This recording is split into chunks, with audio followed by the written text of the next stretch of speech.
Много важен проблем, който се експлоатира в Поморие в последно време от кмета на общината. Това е прословутата сграда, която се нарича читалище Просвета, но не е читалище Просвета, защото тук има документи, има и факти. Първо, в официалния сайт на община Поморие има качени едни картинки от 29 септември 2010 година, където пише: проектите за кинотеатър Поморие са направени по инициатива на кмета на община Поморие, инженер Петър Златанов. Кинотеатър Поморие, уважаеми журналисти, не читалище Просвета. Кинотеатър Поморие. Вижте фасадата, вижте какви стрехи има, вижте абсолютно всичко. Вижте какво се пуска преди седмица. Читалище Просвета. Една голяма лъжа, една голяма манипулация на гражданите на град Поморие. 8 години община Поморие се управлява чрез противопоставяне на определени общности и определени групи от хора. И в тази връзка, както казва моята колежка Мая Манолова от БСП, съпартийката на нашия кмет, къде е заровено кучето? Кучето ще ви каже къде е заровено. Обявление за обществена поръчка от община Поморие на 26 ноември 2010 година. Възложител община Поморие. Наименование на поръчката: изпълнение на строително-монтажни работи. Изрично е писано: строително-монтажни работи. Доставка и монтаж на оборудване на строеж кинотеатър Поморие. Част доставка или услуга строителство. Строителни и монтажни работи по общо изграждане на сгради с културно предназначение.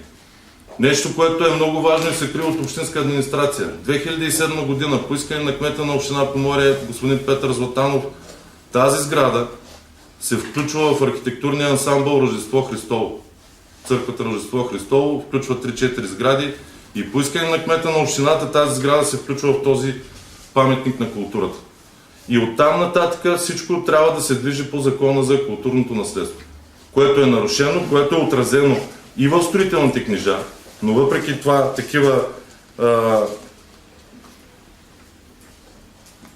тази дейност не е съгласувана с паметниците на културата, но нещо много важно. Собствено финансиране с бюджетни средства на община Поморие.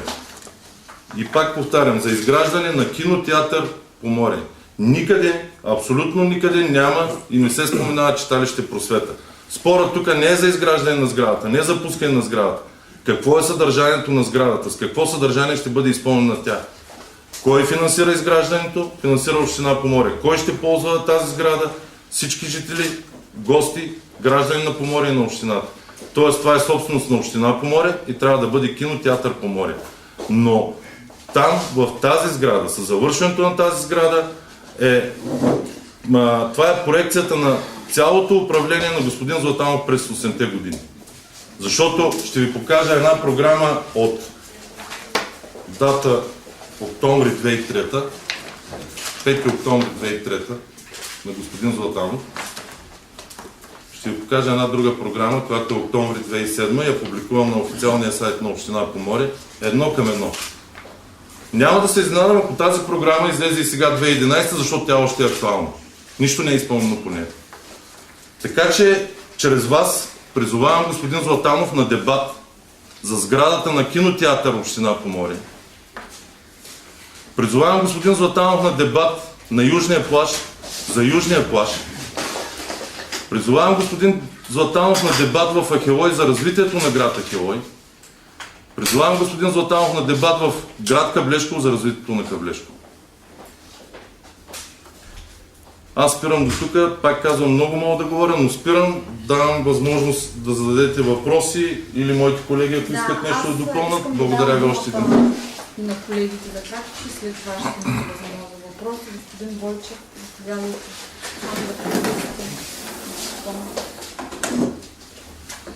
Аз от моя име и от името на колегите мога само да заявя, че ние сме за гърба на нашия колега, амбицирани сме с Иван заедно и с програмата, която той е съставил и амбициран да изпълни, да направим всичко възможно, нещата в тази община действително да започнат да се случват. Имам чувството, като обикалям тези общини и ги сравнявам с Бургас, имам чувството, че те са замръзнали в своето развитие преди 10 години. Хората не го заслужават. Жителите на тези общини не го заслужават. Аз знам Иван на какво е способен. Иван, обръщам се наистина към господин Алексиев с Иван, защото преди всичко ние сме екип, ние сме приятели. Знам той как израсна в политиката, как се представя като заместник кмет в общината, как го приемаха хората, как го приемаше екипа, с който той работеше, имам предвид кметовете по населени места. Знам как се вписа, като дойде и в Народното събрание. Мога да ви кажа, че той е заместник-председател на Комисията по екология и един от най-способните нейни членове. Знам през това време, когато бяхме колеги в Народното събрание, и все още естествено сме, но аз ще се радвам да се промени това нещо в качеството на той да влезе на кмет на община Поморие. Знам как работеше за своята община, въпреки всичко. Ние винаги сме искали да направим нещо за своите региони. Знам, и ако му се гласува доверие на Иван избирателите, какво ще се случи на нас с колегите в София от тук нататък да работим действително като екип за община Поморие, но заявявам най-отговорно, че ние ще сме екип и това нещо действително трябва да се случи. Трябва да започнат да се развиват нещата в тези общини. Те са с много голям потенциал. Действително, Черноморска община, аз имам чувство, че тя е замръзнала преди 10 години в своето развитие. С програмата, която е направил нашия колега, с ангажимента, който ние имаме към него, да помагаме с абсолютно всичко тази програма да бъде изпълнена и сме гаранти за това нещо, нещата ще се случат. Доктор Недилов.